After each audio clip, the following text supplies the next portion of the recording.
Thanks for stopping by Big Top Gaming. My name's Brian, and in this video we're going to be going over a tactics discussion for Daemon Sand, Vengeful Knight for House Martell. We'll also be building a list for him as the video progresses.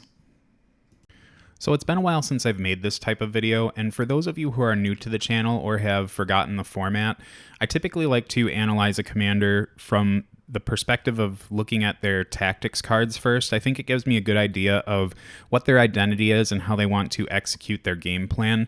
Then we'll take a look at the commander's attachment and what kind of unit we would like them to fit in, and from there we'll cascade down into building a list, adding NCUs, and then discuss the full list at the end of the video. That being said, let's take a look at the first commander card we get with Daemon. That's a Need for Vengeance. This triggers at the start of any round. Target one friendly combat unit. That unit performs one attack action. If this targets Daemon Sand's unit, it gains +1 to hit. After completing that attack, the opponent may activate one NCU. So this card already kind of paints a picture for me with Daemon, and it's that he wants to be extremely aggressive and will sacrifice some situational activation advantage to do so, but I don't feel like it's completely sacrificing advantage. I think that what you end up doing with this card is you can give your opponent kind of a, you let them activate an NCU for free, sure, but that doesn't count as one of their normal activations, so they can't start seeping out your combat unit activations or cluttering the NCU board with not superfluous activations, but I feel like that's where the activation sink starts. So you get this bonus of being able to attack, and if Daemon's unit is attacking, you're getting that +1 to hit, which is huge. But on top of that, you're also kind of playing with the way your opponent chooses to dodge some of the activating early. I think it puts a lot of pressure on your opponent based on the way the rest of how Daemon plays, but I think this card's really interesting and neat and offers a lot, especially since it's able to trigger at the start of any round, so you don't have to be the one going first in order to make this happen. You could also do some weird shenanigans based on what type of unit you put him in, but we'll get to that a little later. The next card that Daemon brings to the deck is Coordinated Plotting. This triggers when a friendly unit completes a melee attack. You target one other friendly combat unit in long range of the attacker. That unit performs one maneuver or one retreat action. So this again is leaning into a more aggressive play style where it's triggering off of a friendly unit making an attack and then can cause another unit to kind of reposition or get out of a sticky situation. I think that there's the interesting kind of play with this, at least within the scope of Martell's, right, is that you could have your Dune Vipers who have gang up, engaged with something, kind of punching at them. They've got a really nice attack stat, but you want to make sure that you're getting something else in to try and clean up the unit that they're fighting. You could take something like Starfall Knights and have the Dune Vipers attack without the gang up business, and then once you've done that, you open up the trigger for coordinated plotting, move the Starfall Knights into a position where now they're threatening that unit that is engaged with the Dune Vipers, and then you can enable gang up and get them in and wipe that unit out to kind of keep water falling in to do more damage to your opponent. This also has a little bit of a defensive bonus to it where you can get that retreat action on something, like maybe some Starfall Knights are just kind of hung up on something. You can retreat them out. It doesn't cost you the retreat or taking a position on the NCU board to do that. You just get to pull them out, and then your opponent has to make the choice, depending on what that table looks like, whether they want to turn and face the Starfall Knights to try and go back after them, or to try and go at a different area of the table just to have the Starfall Knights come in later on a flank or rear to make things really miserable for your opponent. So I really enjoy the pressure that coordinated plotting puts on your opponent. There's just so much planning that goes into figuring out how you're going to cascade a couple of activations, and this can make it so that all of those decisions are kind of thrown out the window because it really alters the game state and forces quick decisions on your opponent. The final card that Daemon presents us with is Pathetic Attempt. This triggers when a friendly unit passes a panic test from being attacked by a melee attack. Target the attacker. They suffer 2 hits for each remaining rank in this unit. If the defender was also Daemon Sand's unit, they also become weakened. So this card is, again, aggressive, but in more defensive way. It kind of like, you know, the whole saying like a good offense is a good defense, or a good defense is a good offense, or something. Either way, So you're getting attacked. You pass a panic test, which is not too difficult for Martells to do. They have like some of their units are average, but a little bit more are above average, right? So you'll pass your panic test, get a couple hits in, especially if it's early in the game and they're attacking a unit that maybe might have a better defense save. You don't lose those. You wouldn't lose a rank to try and do 6 damage or 6 hits to them. That would be real nice. But even getting 4 is pretty good, especially when you're already kind of pointed at being a very aggressive commander. If you're targeting Daemon's unit, the attacker gets weakened. I feel like some of the damage has already been done, but since the swords on the tactics board is already not just an attractive spot on its own, but even more so for the Martells because they can get a lot of bonuses to having the swords, and also there are some negatives that your opponent suffers if they don't have that position on the tactics board. I think that Pathetic Attempt is still grinding us into this direction of Daemon wants to attack all the time and be aggressive, and this is a really fun way to kind of spring something on your opponent that they might not have seen coming. Like they want to attack your stuff, they want to get that attritional advantage, but then Pathetic Attempt comes out and they kind of get punished for it. Turning our eyes to Daemon's attachment, we first get the ability Intimidation of the Crown. This states, if you control the crown on the tactics board when this unit is performing a melee attack, before rolling attack dice, the defender becomes panicked and weakened. He also brings Rally Cry, which is attached to the melee ability of the unit. Each time this unit is performing a melee attack, before rolling attack dice, target one other friendly unit in long range. It restores 2 wounds. So looking at these 2 abilities, I think that Intimidation of the Crown is good in theory on Daemon because you're able to weaken your opponent and panic them. Martells don't have a ton of ways to manipulate the morale stat on models, and having weaken means that it's going to be more difficult for your opponent to start whittling down your ranks. So you want to be able to have Intimidation of the Crown before Daemon attacks. But for me, I have a little bit of a spiritual problem with this particular ability because I don't feel like I'm going to be chasing the crown zone on the tactics board very much as a Martell player. It's kind of one of the few, or maybe a late game pick for me. Now, I'm not the most affluent Martell player in the universe, but the crown just isn't as attractive of a zone for me. So I would like to be able to be aggressive early and get Intimidation of the Crown on so I can make my opponent's attacks less valuable into me and make my panic checks more valuable, but I don't see myself trying to take this early with Daemon because I want him to be doing a lot of work right away. And maybe I can balance that out by some of the cards, like a Need for Vengeance to try and get some of those attacks out early, but I just don't see this being turned on often for me unless we really alter our NCU package a little bit. Now, Rally Cry, I super get behind with Daemon. We could see ourselves attacking 3, maybe more times per turn with Daemon's unit, and being able to get out Rally Cry to heal up units that have been taking some of the heat because we would like to get dug in pretty early. I think that Rally Cry will get a lot of mileage out of from Daemon's unit, even if we aren't getting a bunch out of Intimidation of the Crown. So for a really aggressive commander, he's not offering a ton of aggressive multipliers, but I feel like the deck does that for us, and we just need to make sure we get him into the right unit. So I'm kind of split between the units that I want to put Daemon in, and for just so I could pick a lane, I decided to go with the Dark Star Retinue for the unit to usher him around. They're a speed 6 unit that have the scimitar that hits on a 3+ with a 7/6/4 decay stat. So that's a pretty aggressive one, and we want Daemon to be aggressive, so that's a good stat line for us. They have a 5+ defense save, which I'm not super hyped about, but they have a 5+ morale, so that's going to be really nice for Pathetic Attempt. The unit otherwise has a lot of really interesting rules on it for an aggressive focus. The first one's going to be the Order Overrun. This triggers when this unit surges forth. Instead of surging forth, this unit performs 1 charge or march action.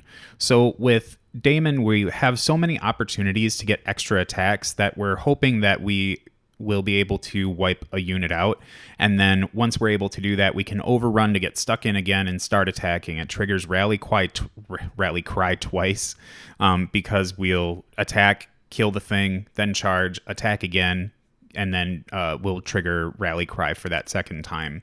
Getting the march action is nice if you're kind of just hunting a unit on the flanks that's off on its own. Your opponent can feel like they're kiting Daemon's unit, but then you end up getting that overrun to trigger where you can march instead of surge, and an extra 12-inch shift is 1/4 of the board, and that's a huge positional advantage. You just go where you want to at that point.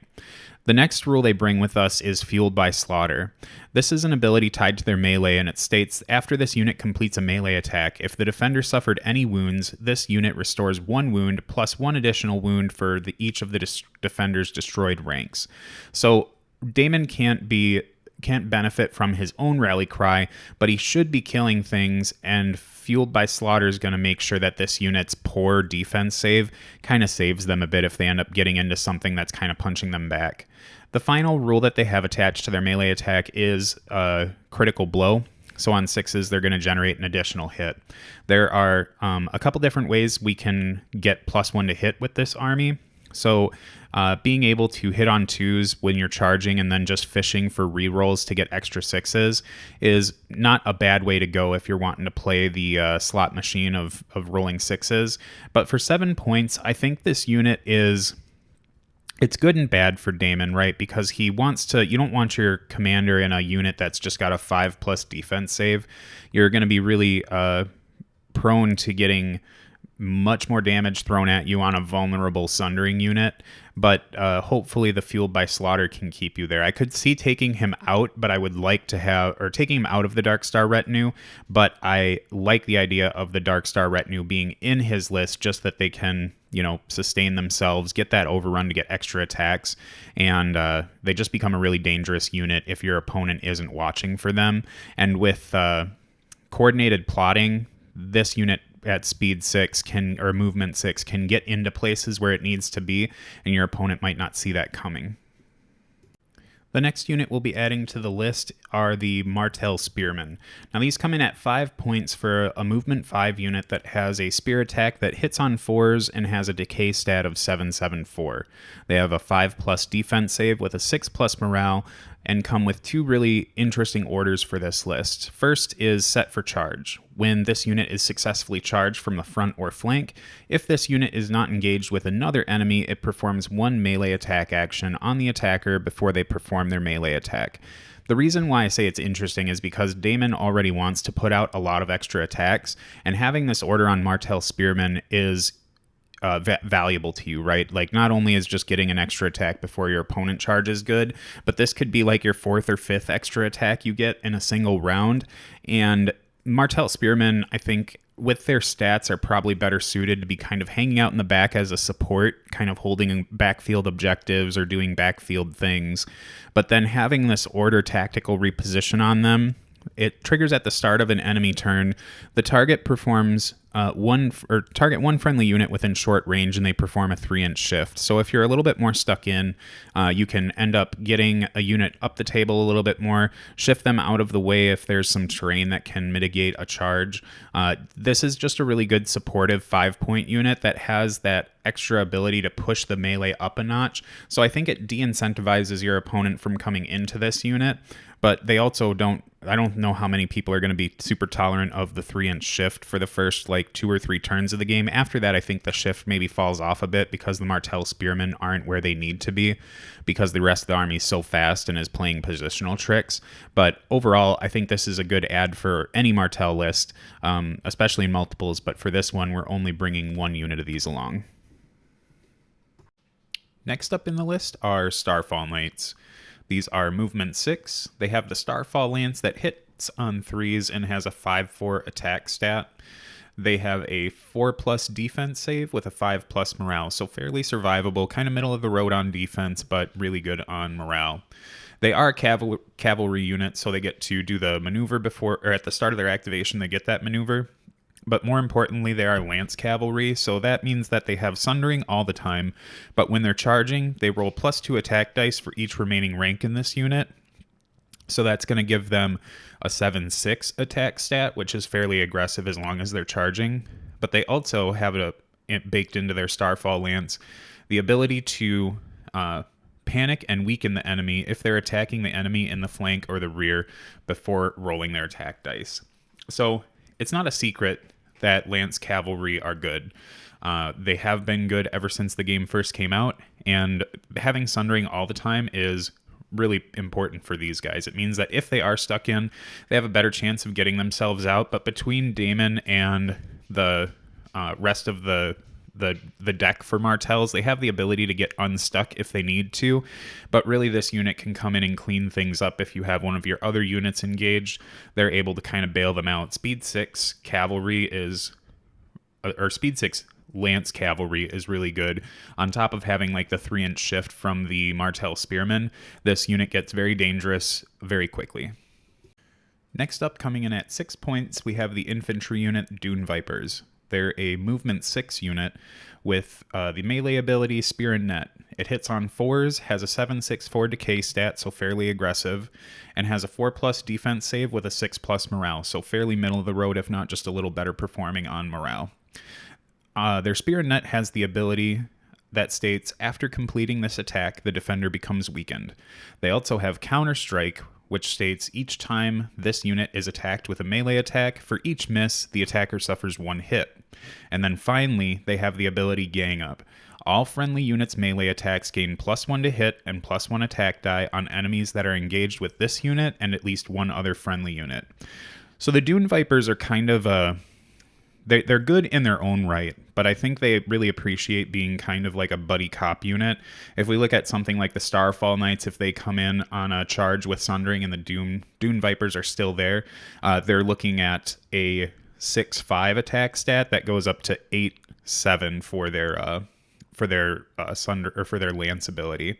But then when we look at pairing this unit up with the Darkstar Retinue, they both have the same attack stat, that 7/6/4, but then we're going up to 8/7/5, and then the Darkstar Retinue would be hitting on 2s instead of 3s with the Gang Up bonus, and if you're getting a charge off with them, you can fish for the crit blows if you want to play that game, because 2s rerolling means that you're less likely to miss and you can try and generate or fish for some more crits.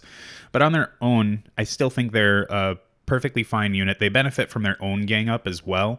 So the Dune Vipers just kind of pair up with whatever you think needs the pair based on what your opponent's deployed. Like if they've deployed a unit that you know is going to take 2 units to chew through, you're likely to get rid of it because the Dune Vipers paired with like Darkstar Retinue as an example, with all of the cards that Daemon has that can get extra attacks, it's likely that you could flatline that unit if both of those connect. Now that's kind of accurate for any unit that gets charged by 2 7/6/4 units or 8/7/5 units, but regardless, I still think it's really good. The Spear and Net ability also enables your opponent to have a hard time attacking into either of these.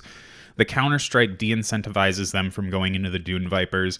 There are a couple cards that de-incentivize them from going into Daemon's unit, so they're just kind of in a pickle, and there's no real good option, especially with that weaken. So both those units are going to be effective for a long time. I really enjoy the Dune Vipers in general in Martell's list, and I think they excel in this one.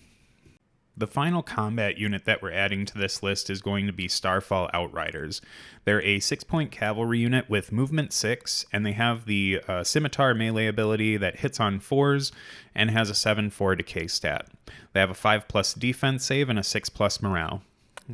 The scimitar has critical blow, which is nice for them. It means on average, without rerolls, you should be getting at least 1 critical blow that'll pump their damage up. But other than that, they have no other modifiers to their melee attack. It's just that crit blow. Importantly, though, they give us a second instance of Rally Cry that states each time this unit is performing a melee attack, before rolling attack dice, target 1 other friendly unit in long range, it restores 2 wounds.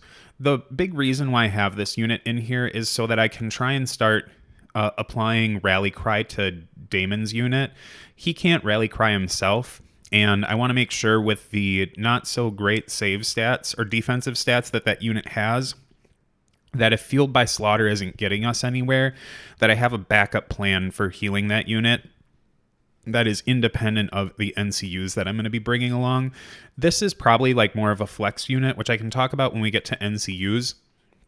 But I think that again, a move 6 cavalry unit is extremely strong, and being able to apply them on a gang up target with the Dune Vipers allows them to hit on 3s with an 8-5 attack stat with critical blow, and that's, again, a market improvement, as anyone would expect with getting +1 attack die and +1 to hit. So these can bail you out of problems, and if Daemon's unit is taking a lot of heat and you're unable to heal through conventional means, you can use a lot of the extra attacks that you have available to yourself, or the ways to pull this unit out and charge them back in, to utilize Rally Cry on Daemon's unit. So that's really the logic that I'm going through here. It might not be the most optimal play, but I think that they fit well with what I'm trying to do in the list. Looking towards NCUs, I kind of want to lean into the aggression that the list presents, and the first one I'm grabbing is Lord Varys. For 4 points, we get a neutral NCU that has the ability Little Birds. Varys begins the game with 3 order tokens, then each time an enemy NCU claims a zone, after resolving that zone's effect, you may remove 1 order token from Varys. If you do, you gain the following based on that zone. For the Crown Zone, 1 enemy suffers 1 panic test. For the coin, restore 2 wounds to 1 friendly infantry unit. For the missive, draw 1 tactics card. For the swords, 1 enemy unit suffers 3 hits. And for the maneuver, 1 friendly unit shifts 3 inches.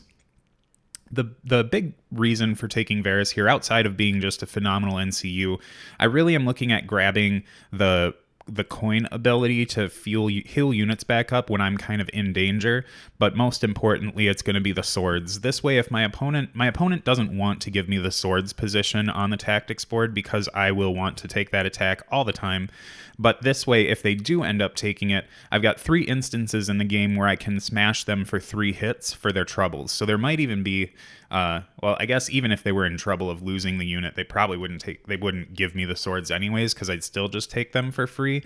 But I think that this is a real pressure point for your opponent, where they have to think it's not just a no-brainer of take the swords. They have to think about how they could get punished for taking the swords on there. And unfortunately, this happens after the opponent gets to make their attack, so they get their full effect and value before you get to smash them for their troubles.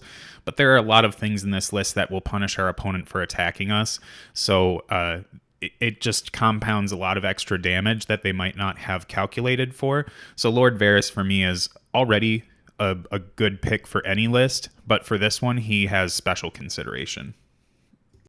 Our final pick for this list is going to be Doran Martell, the Red Viper. He has the ability Hot Tempered, which is an influence, so when he claims a zone, he can attach his card to a combat unit, and then until the end of the round, they get this ability.